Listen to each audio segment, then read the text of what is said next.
নমস্কাৰ ইনফৰ্ম হাবৰ আন এটি গুৰুত্বপূৰ্ণ ভিডিঅ'লৈ আপোনালোকক স্বাগতম জনাইছোঁ। আশা কৰিছোঁ আপোনালোক ভালে আছে।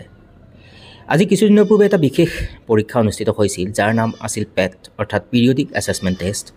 আৰু সেই পেটৰ সম্পৰ্কত এখন অতি জৰুৰী পত্ৰ আহিছে আৰু এইখনেই সেইখন পত্ৰখন আহিছে মিছন ডিৰেক্টৰ ছাৰৰ পৰা সমগ্ৰ শিক্ষা অসমৰ আৰু প্ৰতিখন জিলাৰ এডিশ্যনেল ডিষ্ট্ৰিক্ট কমিশ্যনাৰ, প্ৰতিখন জিলাৰ district mission coordinator, inspector of schools আৰু প্ৰতিখন জিলাৰ ডিষ্ট্ৰিক্ট এলিমেণ্টাৰী এডুকেশ্যন অফিচাৰসকললৈকে এই পত্ৰখন প্ৰেৰণ কৰিছে আৰু তাৰিখ আছিল এই অংশখিনিত 14/2/2025।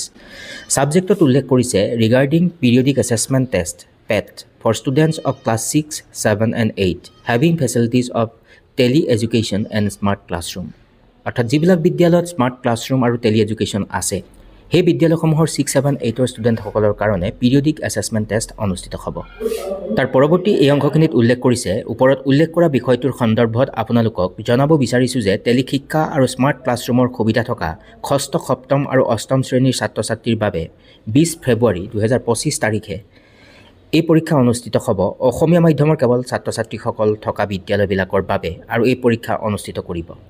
অসমীয়া মাধ্যমৰ 5214খন বিদ্যালয়ত ষষ্ঠৰ পৰা অষ্টম শ্ৰেণীলৈ 7,20,460জন ছাত্ৰ ছাত্ৰী আছে আৰু এই ছাত্ৰ ছাত্ৰীসকলৰ মাজত আচলতে এই পৰীক্ষা অনুষ্ঠিত হ'ব। তাৰ পাছত এটা কথা উল্লেখ কৰিছে যে এই পৰীক্ষা কেনেকৈ অনুষ্ঠিত হ'ব। এই অংশখিনিত উল্লেখ কৰিছে যে একেদিনাখনে গোটেই 3টা শ্ৰেণীৰ পৰীক্ষা অনুষ্ঠিত হ'ব আৰু বিদ্যালয় পৰ্যায়ত এই পেট পৰীক্ষা অনুষ্ঠিত কৰাৰ কাৰণে বিদ্যালয় শিক্ষক মনোনীত কৰিব লাগিব বুলি উল্লেখ কৰিছে আৰু এই পৰীক্ষা অনুষ্ঠিত হ'ব 1.5 ঘণ্টা অৰ্থাৎ 90 মিনিটৰ পৰীক্ষা হ'ব আৰু 45টা প্ৰশ্ন থাকিব। এতিয়া কোন শ্ৰেণীৰ কাৰণে কিমান সময় সেই কথাটো ইয়াত নিৰ্ধাৰণ কৰিছে যে ক্লাছ 6ৰ কাৰণে 9:30 পৰা 11 বজালৈকে হ'ব পৰীক্ষা, 7ৰ কাৰণে 11:30 পৰা 1 বজালৈকে আৰু 8ৰ কাৰণে 1:30 বজাৰ পৰা 3 বজালৈকে এই পৰীক্ষা অনুষ্ঠিত হ'ব। তাৰ পাছত এই অংশখিনিত আৰু এটা গুৰুত্বপূৰ্ণ কথা উল্লেখ কৰিছে যে 15 মিনিটৰ আগতে সেই কুৱেশ্যন পেপাৰখন আচলতে স্মাৰ্ট বোৰ্ডবিলাকত বিদ্যালয়ত দেখাবলৈ সক্ষম হ'ব আৰু কেনেধৰণে টেষ্ট কৰিব লাগে আৰু কেনেকৈ এই পৰীক্ষা অনুষ্ঠিত কৰিব সেই সম্পৰ্কে এটা ট্ৰেইনিং বা প্ৰশিক্ষণ অনুষ্ঠিত হ'ব বুলি উল্লেখ কৰিছে 19 ফেব্ৰুৱাৰী। শিক্ষকে ব্যক্তিগত ছাত্ৰ ছাত্ৰীৰ উত্তৰ পৰীক্ষা কৰিব আৰু পেট চাট বক্সত ব্যক্তিগত ছাত্ৰৰ প্ৰতিটো নম্বৰৰ বাবে সঠিক উত্তৰৰ বিপৰীতে চিহ্নিত কৰিব।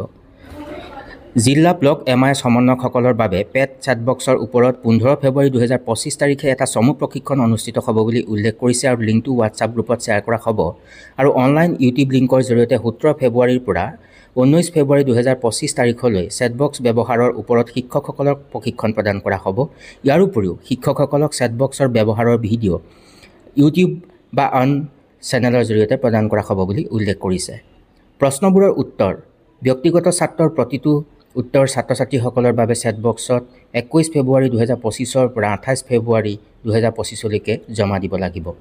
গতিকে এইটোৱে আছিল আচলতে কথা পিৰিয়ডিক এছেছমেণ্ট টেষ্টৰ। ইতিমধ্যে এবাৰ অনুষ্ঠিত হৈ গৈছিল, ঠিক তেনেকৈ এইবাৰো অনুষ্ঠিত কৰিবলৈ ব্যৱস্থা গ্ৰহণ কৰিছে।